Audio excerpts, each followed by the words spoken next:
I am really just incredibly excited to be here this morning, to have the chance to honor my wonderful friend Opal, to be in this community of optimists, which I think is an act of rebellion. So I think, when the young woman said she was the first rebel in her family, I'm thinking, well, by definition, we're all rebels here because we refuse to be bowed by the cynicism that otherwise might be an easy place to reside, especially given the velocity of news and the chaos around women's rights and girls' agency and our fundamental freedoms.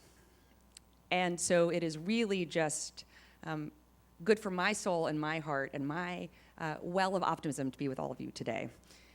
And really, when I was asked if I would come present the Luminary Award to Opal, I don't know if I've ever hit yes so quickly.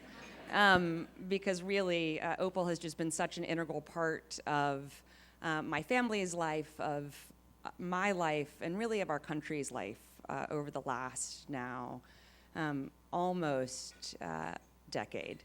She started as an intern in the Obama White House, worked on my mom's campaign, then became my mom's executive assistant, and then later went to work for Kamala Harris when she was vice president and then on her campaign, and she is still working with our Madam Vice President today. But she's also, even though she lives in Los Angeles, a New York girl at heart. And she really arguably got her start when she was an intern at She's the First.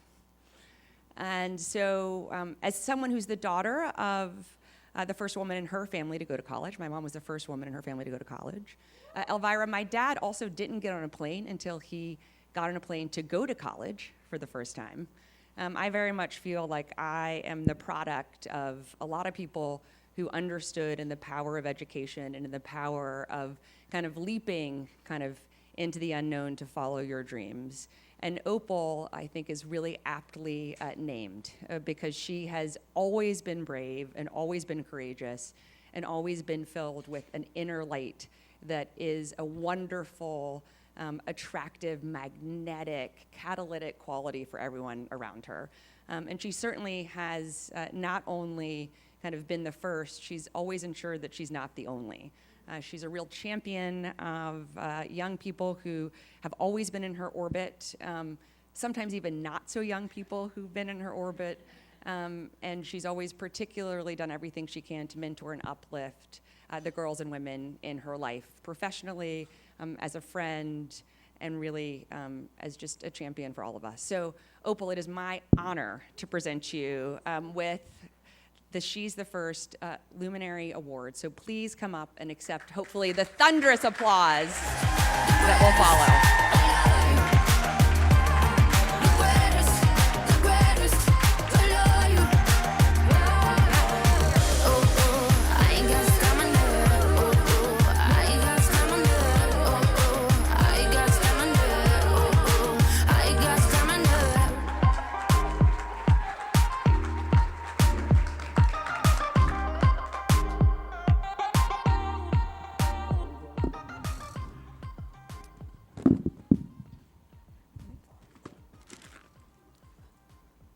Good morning, everyone.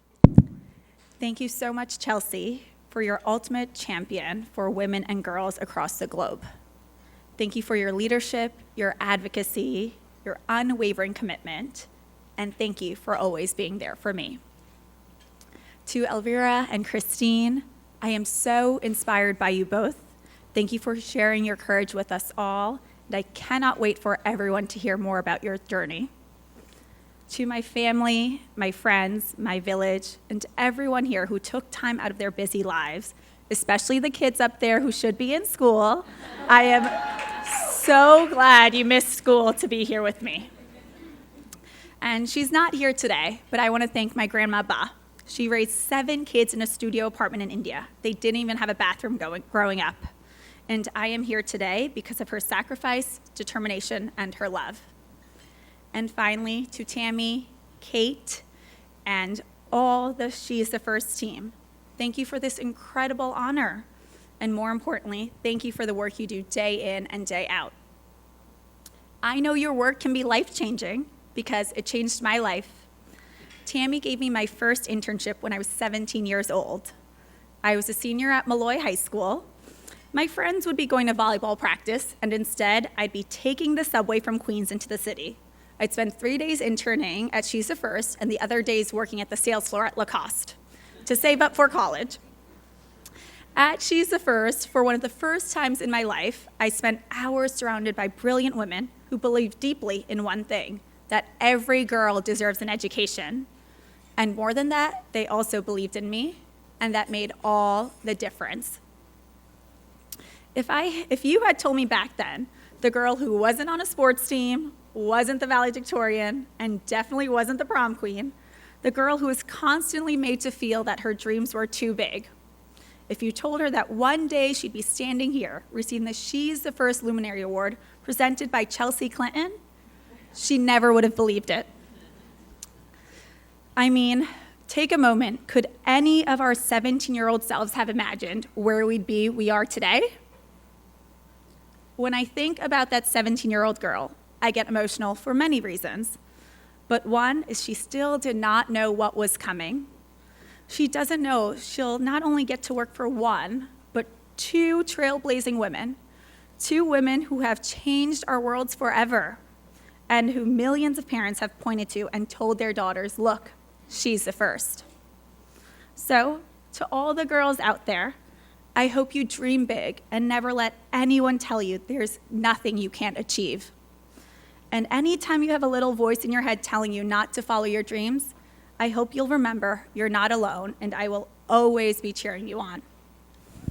I get asked all the time what has been my favorite part of my job, and it's just that.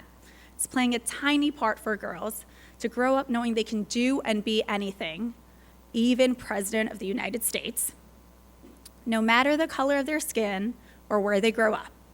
And people will say your dreams are too big, but I am proof that if you dream big, work hard, give back to others, that sometimes life exceeds your wildest dreams. And I'm not saying it'll be easy. There will be setbacks. I've had more than a few. There will be heartbreak. I know the pain of believing in something with your whole heart and watching it fall short, not once, but twice, in the most public and personal ways.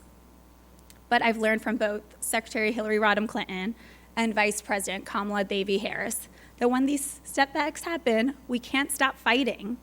We have to keep fighting for what's right. We have to keep going. We have to keep showing up for ourselves, our communities, and for girls around the world. People are counting on you. Yes, all of you. The world needs you, and you all being here are doing exactly that. You may be wondering, how can I stand here and say all this with everything that's happening in the world? And many of you that know me have heard me say, multiple things can be true at the same time. You can be heartbroken and worried, but you can still find hope and you can still feel gratitude. And right now, I choose to feel both. I feel the weight of what's happening around us. I am heartbroken and sad and I have a pit in my stomach, but I choose to find hope. I choose to practice the discipline of gratitude, which is one of the best things I learned from Secretary Clinton. And I want to close with this. Vice President Kamala Harris often quoted her mother, Dr. Shamala Gopalan Harris. She said, "You may be the first to do many things, but make sure you're not the last."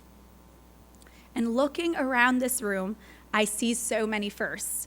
Female founders, best-selling authors, chiefs of staff, activists, actresses, philanthropists, editors-in-chief, extraordinary women who do that while also juggling being moms, aunties, daughters, sisters, and friends. And while you all are the first, I know you will not be the last. By being here today, you're already making a commitment to pave the way for girls, not only in this room, but around the world. So I have to say, we have to keep getting back up. Let's keep lifting each other up. You can still choose hope, you can still find joy, but it's just that. It's a choice every single day, and you all have to make it as well. I'll leave you with what I ask myself daily. This is how I have to get out of bed every morning. What is one thing you can do today? How can you show up for yourselves, show up for your community? Where are you choosing to find hope? What are you grateful for? And let's keep making sure, while she may be the first, she's not the last. Thank you.